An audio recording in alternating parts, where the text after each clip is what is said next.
A multidimensional array is not quite as otherworldly as it might sound at first hearing. It's quite a simple concept, really. If we look at a practical example of a way in which arrays can be arranged within different dimensions, we can see what sense it can make within the context of programming Perl.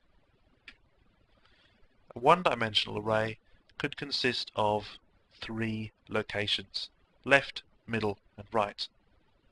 However, because we're dealing in one dimension, we can't have any concept of forward or backward, up or down, so on.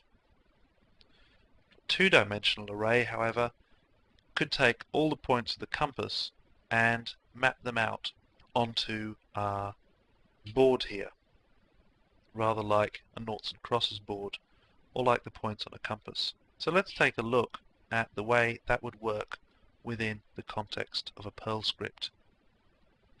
If we were going to map the points of a compass onto an array, how would we do it? We could string them out one after the other: north, northeast, northwest, south, southeast, southwest, but that wouldn't really be maintaining the structure of the points of the compass. What we'd be doing instead would be putting them all into a long line, and then it would be difficult to easily access the right one if we wanted to refer to it later on down the line.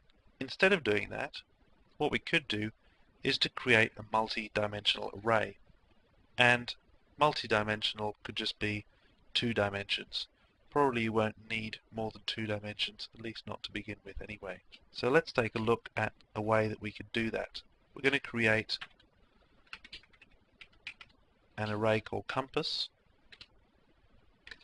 and we're going to need to put in 9 values, the 8 points of the compass and a central value as well, just for the sake of completeness.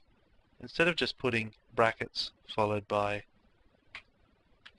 northeast and so on, what we're going to do is we're going to use square brackets as well inside to demarcate each line of the multidimensional array, or the 2-dimensional array in this case.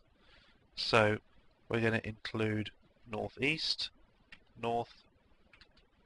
I should use west first actually if we're going to follow the way that it appears on paper. Close the square brackets, then we use another line, a comma, to show another line of the array, and then it's west, center, east. And then close square brackets, another comma, and then southwest, south, and southeast.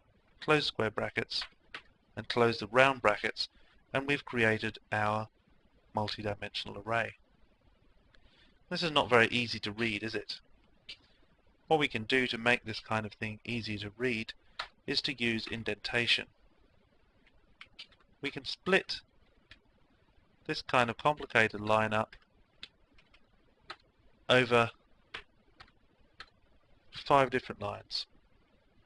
And although it takes up more space, it also makes our program a lot easier to read. We can now still see the shape of the compass within our Perl script. That's the great thing about using the semicolons at the end of the lines in Perl. That means that we don't have to worry about each line of our program being treated as something separate, because until Perl gets to a semicolon, it's going to treat everything that we type as one line.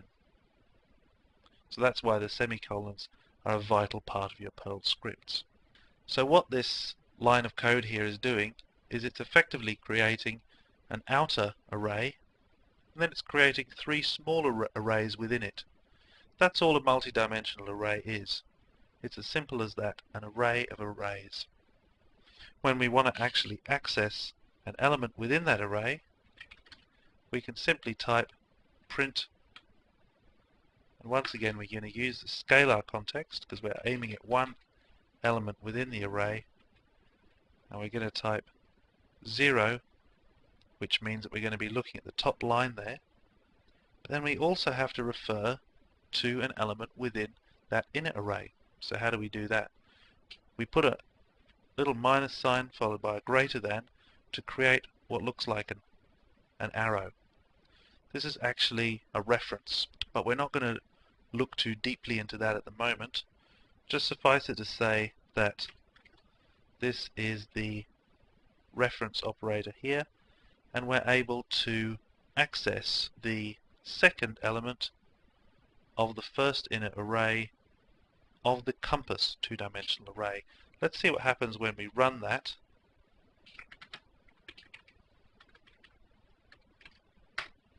We get n. Let's take a look back at our Perl script. This here represents the first line, because we start with 0 once again. And how do we tell which column we're going for? We've got 1 there, so if we count them, this is element 0, and this will be element 1, or the second element.